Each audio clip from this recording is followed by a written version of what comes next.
Hi everyone, Akasha here from Soma. I'm a yogi, embodiment breath worker and somatic sorceress. And I'm really glad that you've joined me here today because I'd like to walk you through the process of alchemizing any shadows that we have within our lower four chakras. You've maybe heard before that to open and access those top three chakras of ascension, we need to really have come to terms with the bottom four chakras. But what does that all mean? Now, I had to really intuit this for myself. This was a process that I began nearly 20 years ago, and I know that now all over the internet there is so much information you can access, but back then 20 years ago these things didn't even have a name. Hell, we barely even had smartphones or the internet, okay? So we had not built a community of knowledge up yet that was readily accessible. So I had my first baby, and I very much wanted to feel more empowered. I'd had my child naturally, but I had gone into the experience thinking that I could still give over sovereignty for myself and be looked after. And that wasn't the case. Everybody else has their own interests. And so I came out of that really quite wounded on a number of levels, and even harder than the physical level almost was just not really being listened to or believed. And so I knew, and this was one of the great teachings, that if I wanted to heal myself, this was a journey that I would have to start for myself and let it, as it did over time, catapult and snowball into, the beautiful being that I know I am today. So literally all I could do for some days was just lying on the floor. So at night time, my baby was asleep, I'd put the fire on, have the heater on, get my yoga mat out, some bolsters, a blanket, and the house was quiet, and I'd lie down and I was in a lot of pain. And I would simply put my awareness where that pain was and listen. And I'd meditate, so you'd quiet your mind. But I'd noticed, and this was all, I'd never read anything like this before, I'd noticed that if I did keep my attention on the one place without shifting it, you have to say, sorry body, hang on, I'll look at that other part later if other parts come up for attention. You just stay in the one place. The same stories would replay in my head, and there would be stories that I'd totally forgotten or thought they don't really matter to me, and I thought, wow, that's interesting. And it happened again and again. And then I thought, if those are stories and they keep coming up when I put my attention in, that place, or it could be a theme of story, right? Not necessarily the same story, but the same kind of victim story where I'm playing the same kind of role, say. If that's the story that's playing in my head that's connected to that, can I do something with that? So I just simply experimented. And I'd had a very difficult situation with, my grandparents, for instance, when I was younger. One, I won't go into detail, but it was pretty cruel for a kid to go through some of the things I'd had to go through. And so the first real release, I think, happened when I went back to that child, maybe 4, 5, 6, and I was present as myself then, as well as the child. And I said to the child, that inner child, if I was here and I was able to look after you, this is what I would have done for you. And I'm sorry that I wasn't there for you and able to do that then, but I'm here now. And so this is what we're going to do. And so I would literally rewrite the memory, rewrite the story in my head, as if I had done the thing I would have done if I was me now. Like I would have stuck up for that person, kept that, stuck up for that child, kept that child safe, just spoken out, set boundaries, all that sort of stuff that we know how to do when we're, 25, 35, 45, beyond. We've learnt all of that, but which a little child who just wants to be loved and to trust doesn't really have those skills yet. So that was really inner child work. And I did that probably for about 2 years, just on myself. And I felt suddenly this huge love of self and freedom I'd never had before. And I really also do credit my beautiful son for giving that to me, because I'd really wanted to parent him to keep his innate self intact as he came through, I guess. And so he was born as this beautiful, bubbly, happy, embodied, just naturally joyous being with no sense of shame or shouldn't do that or anything. He was just like, and that was literally a noise he'd make when he'd throw a ball or catch a ball. He'd go, and I was like, if he can be like that, why can't I? Yes, I can. I will claim this for myself.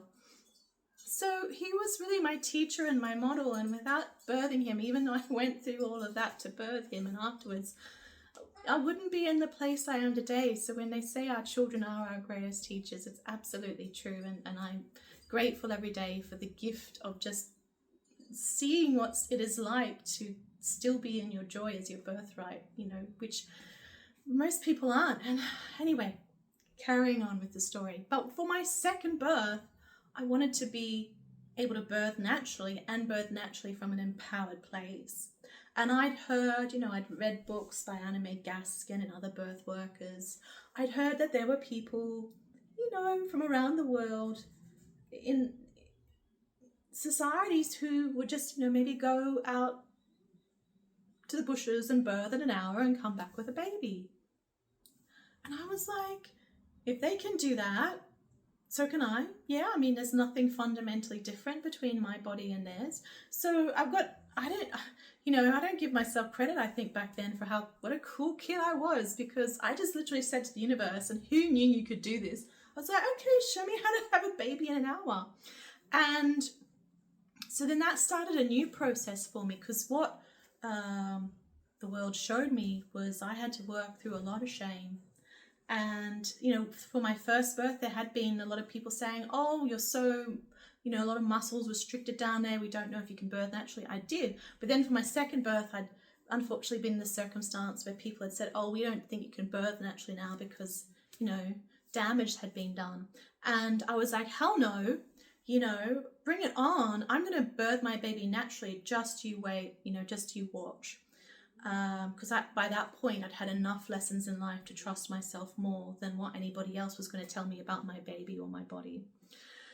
So, and this was actually really difficult, I think, learning to look at shame and process shame, because it's a lot of the things that, let's say the memories of the inner child from the previous work, I didn't really feel like I'd had a role in that. That was just people doing daft things like adults do, who are maybe narcissistic or egotistical or just have their own trauma.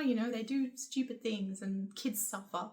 It's life as it is, has it been so far on planet Earth for a bit of a while so far. Whereas shame, I kind of felt as if I played a role in it. And so this was even deeper down, and so how I tended to that and what I was shown was I just got myself this beautiful pack. I must have gone through a few packs of coloured textures, pens. Literally just go to your local newsagents and buy the most expensive, beautiful coloured pen set that you can afford, okay? And then I would, I had all these pages, and I would just literally maybe spend hours, a couple hours a day, 2-3 hours, as long as my poor little hand could write, frankly, because after using computers so long, who can write with a pen anymore? So I would write out all the stories that I was holding. I had no idea how many stories I was holding in my heart of things that I felt bad about. And the pattern that came out after writing out enough of these stories was that I literally had nothing to do with them. I was just the person there having these situations done to them, and yet I was the one feeling bad about. Did the other person in the scenario feel bad? No. They might have done or said terrible things, and they really did not feel any consequences for that. And yet here I was holding on to it and feeling shame as if I was to blame for what they had done. Go figure. And so I was able to distance myself and go, wow, that wasn't me. So why am I holding on to this? This isn't mine. Let it the frick go. And by that stage, I'd had a couple of experiences where, you know, I'd explained some of the things that had happened to me in recent years, and people had said, oh, go and see a therapist, and I'd gone maybe 2 or 3 times, and I'd told these things to a therapist, and the therapist had gone, whoa, that's really bad, or that's really horrible, you're totally justified feeling like that. And that's great, but then what? You know, because we want to live our lives in freedom, don't we? So I did that. So those are the main fundamental things, and from those I kind of came to create or intuit or understand a system that really has its roots far back in time, because as I did these things I realized they're actually connected to the chakras. So I've got a blog where I go through all of this in detail, and I link everything by name and explain and with a short summary of what I did. So I'll just do that here. So our root chakra is associated, you might have heard, you know, with fight or flight. But it's also, I think there is aspects of it, and okay, this was kind of my own system that I developed, so I don't really have words for it, kind of more feelings, which is kind of the way I operate, so sorry. So let me explain. Okay, so there's the root chakra, which is the chakra system, but there's also these things in Tantra called the Tattvas, and they have different names, and then they're basically locks that of behavior that once you unlock them, once you've fulfilled them, almost like a computer game, like once you've done that bit, you're allowed to the next part of the computer game. So once you've done that Tattva, you're allowed to then go on to the challenge and the quest of the next Tattva. Now, our chakras don't really give us challenges, but they do in these Tattvas. And so the very first Tattva is called Prithvi, and it's associated with earth. And so I see the root chakra, you know, being also connected to that earth element. And there's 2 sides of it. So the first being the shadow side, being shame, which is an unawakened state. And how we overcome that is knowing I am safe.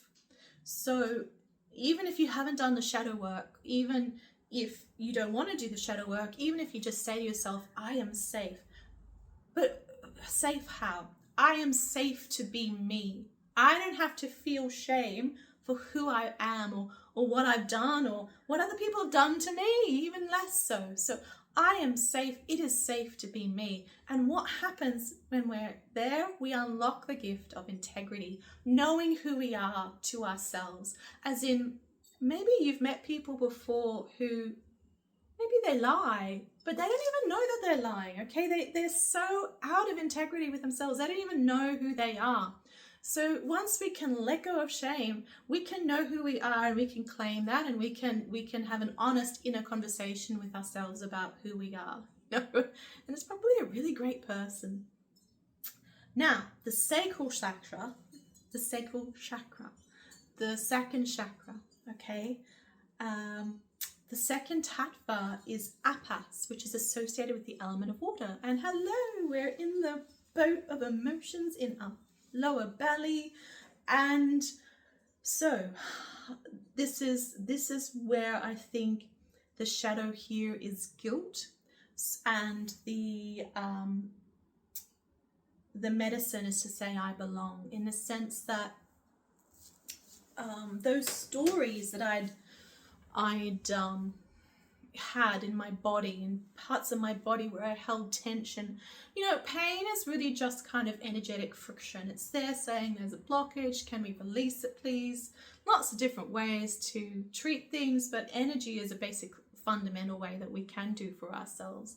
And that second chakra is really that place of, you know, being loved and loving in a social, familial, and, you know, even relationship way, or all relationship ways. And so if there's things that have happened in your life that made you feel, you know, rejected or not included, and then that's where that's that tattva that we need to look at. And that's the Tattva that I healed by going around my body and retelling the story of how I would have looked after myself. Because what I found was that I really wasn't, it wasn't that I wasn't forgiving the person, the subject who had done something. I wasn't forgiving myself for not protecting myself. A 5 or 6-year-old doesn't know how to protect themselves. How 12, 13-year-olds and beyond, even now, you know, sometimes things might happen to us and we weren't expecting them and we didn't have the tools at the time. And we feel like betrayed somehow. But if we really look at it, it's not that we feel betrayed by the other person. We feel betrayed by ourselves. So it was that guilt of not knowing how to look after myself, which really only comes with life experience. And so what is the gift that unlocks? The gift is authenticity. So this is the second building block, right? Because we know who we are. But now when we're authentic, we can go out and give that authenticity to other people. Because there's no shame about it. Not shamed about who I am. Woohoo! So I can now and represent who I am in an honest way. And being authentic is very, very, very powerful. Truth speaks. Truth has power. So the shadow practice is contained in the blog of exactly what to do. And if you want to learn more, I'm thinking of actually maybe hosting just a course online that will either be pre-recorded or live sessions. So come and join my newsletter below to find out all about when that will be happening, or just read the blog and it goes through very, straightforward, what to do. Now the third chakra, the solar plexus, is associated with the element of fire, which is the Tattva of Tejas. And the medicine here is to say, I am enough. Enough how? Okay. What I feel is happening here is the shadow of, and it sounds weird because you think fear would be down in the root chakra, right? I think it's actually the fear of inadequacy, of not being enough. Like, I'm not enough to do everything here to be good enough that I'm going to be loved. I had this very eye-opening experience in my late or mid-20s, after having had my first baby. And, as I said before, I was literally crawling around the floor, and I had a family member come over one night after work, and they wanted a cup of tea or something, and it'd been my job all my life to make them cups of tea or coffee or whatever it was. And I literally said to them, there's the kitchen and the kettle, can you just make it for yourself? That family member did not speak to me for 3 months because I'd been so rude to them. And that really hit home, because suddenly I realized it doesn't matter how much you contort yourself, cut off limbs, cut off parts of yourself to try and please someone else. Maybe you've done it your whole life to try and please them, and you've never, ever, ever been enough for them. It's not your problem. That relative, though they didn't realize at the time, they thought they were punishing me, I guess, by not talking to me for 3 months. They gave me one of the greatest gifts of my life, which was to know that if I think I'm enough in here, that is enough.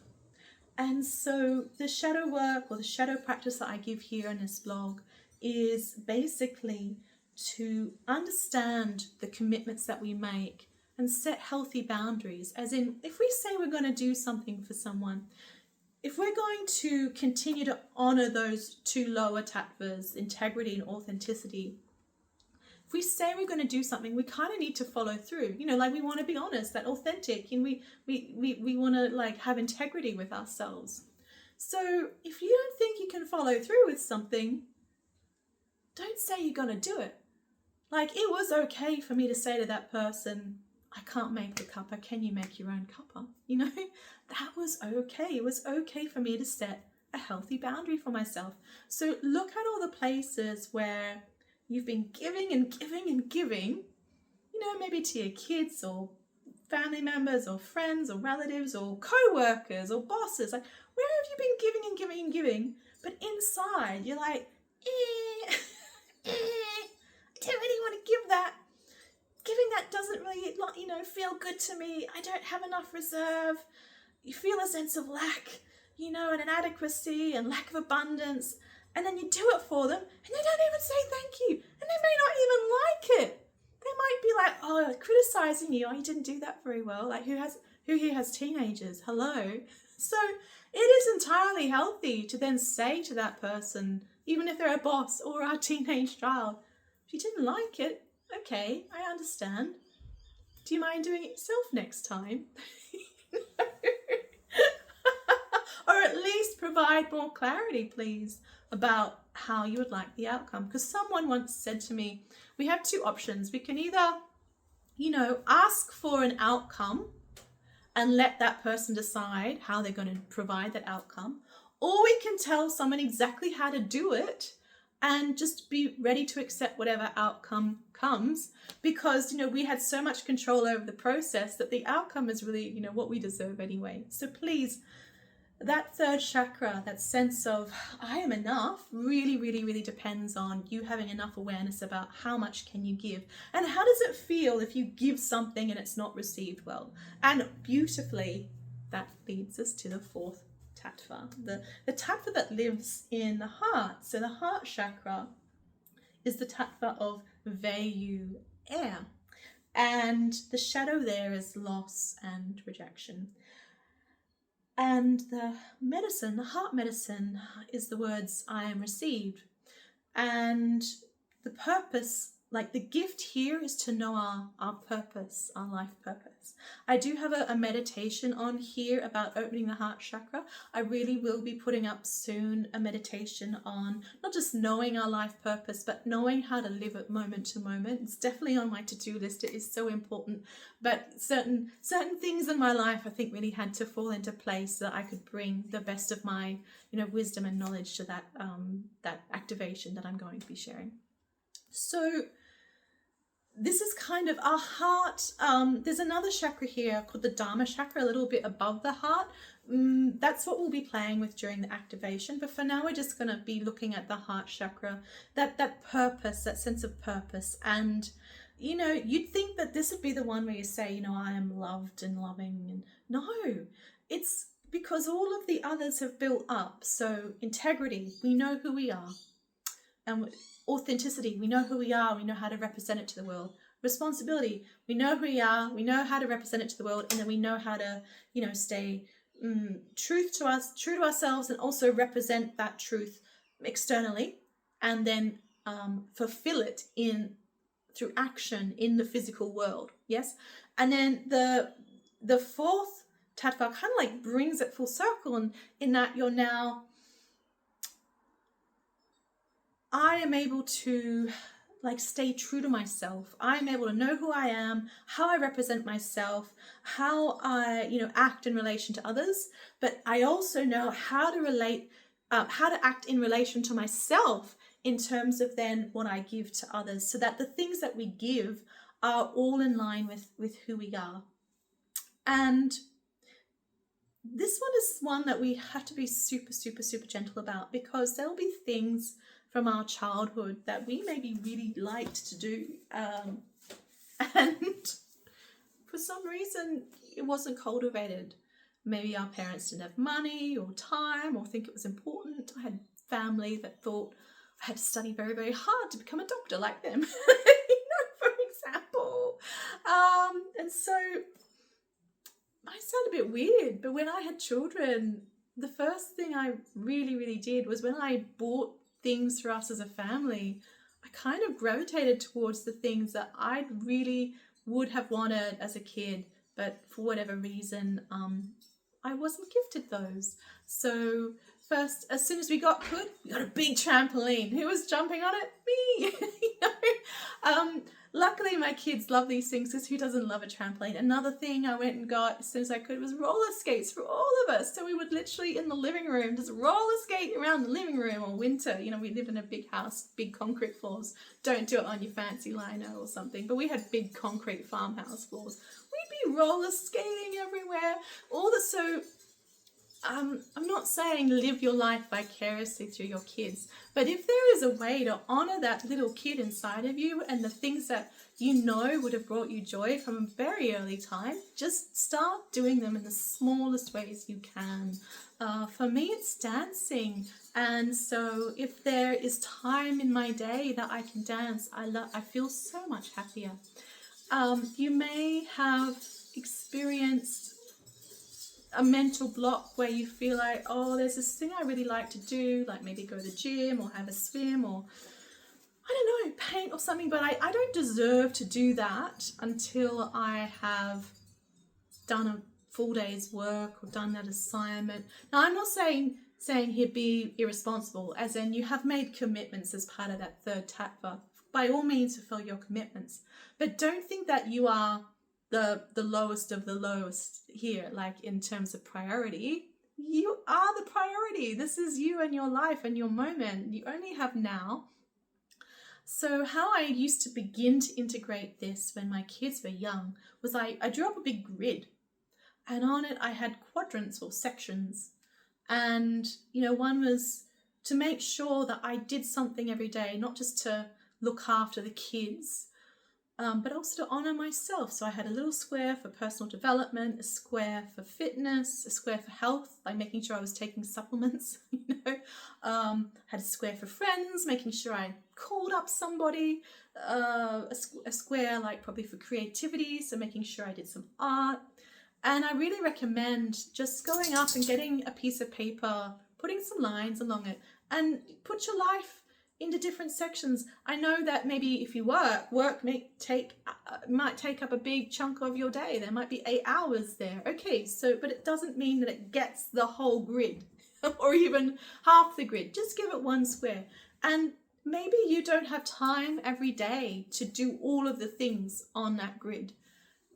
Heaven knows that when I call up, you know, my best friend, we're on the phone for like an hour and a half. I don't have time for that every day. Sorry, I love you. But it's there, and I know that it's something I want to do, so maybe I'll send her a quick message or tag her in something. Okay, you can do that too. So even if it's only, you know, 5 minutes that you've put towards your health, or maybe just a 15-minute yoga session in the morning or the evening before you go to bed, or even just meditation, or listening for like personal development, you know, listening to a podcast, or in terms of career, maybe doing some research into a course you want to do something for you every single day that lights you up. Okay, so I think I've gone through it quite extensively. I mean, that's nearly 30 minutes. If you really just want the 5-minute rundown, I recommend the blog. If you want, please come join the newsletter, and I'll let you know when maybe I'm putting up online a more systematized approach to this that goes into depth into each of these 4 elements. And you can reach out to me on Orion, Akasha. I've got lots of groups there.